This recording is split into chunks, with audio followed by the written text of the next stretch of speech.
Poppin' Topics. Today we've got Derek Woodyard, a filmmaker in New Jersey who attended the Art Institute of Philadelphia, joining us as a panelist tonight, alongside Victoria Goins, political action chair of the Temple chapter of the NAACP.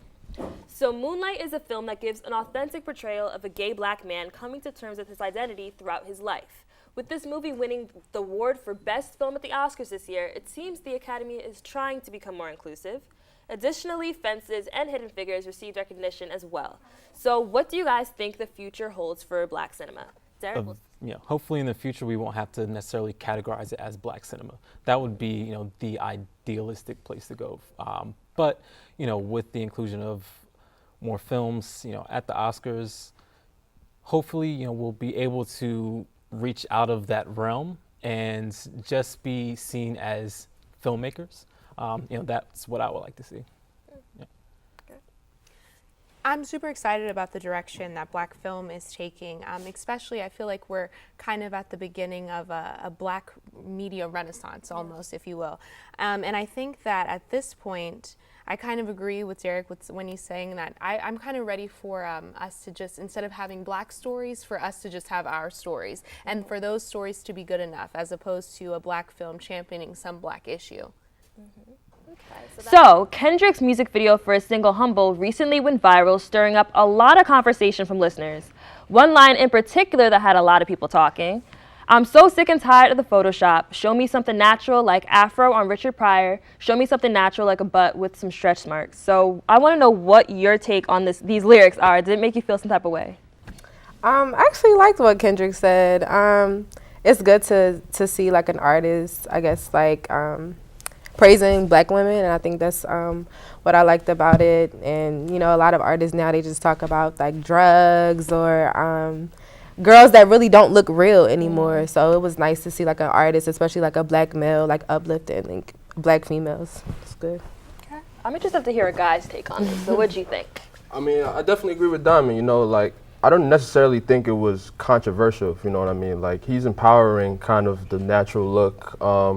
It's definitely way more controversial lines in hip hop, like Rick Ross's Molly and the Champagne. I feel like that's a little more controversial, but this one was more empowerment. He's actually saying, like, embrace yourself, embrace what you look like, and you don't need to change yourself. Tonight's featured poet is a Babel member born in Saudi Arabia and raised in the Ivory Coast. She's majoring in secondary education here at Temple and wants to be the one to change the education system in America. Introducing Khadija Fofana.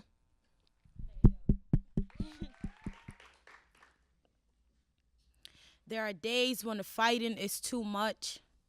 As nigger and terrorists escape across tongues, I ask myself if being a little less black and Muslim would make me less of a fire to put out, more human than a burning bush. I worry one day my mother would be found lynched from her khimar, the beaming sun kissing upon her stubborn melanin, her body hung in the scorched streets of Philly. If Colin Kaepernick's knees could talk, a nation weeps at my kneeling. A legion of white men wish they could break me. This black thing, the center of attention, a defiance heard round the world. They wish they could seize these legs like a colony, force them to stand upright like soldiers being sworn in. They wish I didn't plant myself on the ground, like a black seed, waiting for an uprising to bloom, while their song pollinates the air. They're upset at my buckling, prefer I unhinge myself for ethics' sake, like a black knee didn't get capped by a pistol 2 days ago by a cop. My mother's womb was a historic 2-story home. One of mother, another of child. She said, in this house, you will be fed through tube because this is the only way that they will feed you out there of what is left of what they could not chew.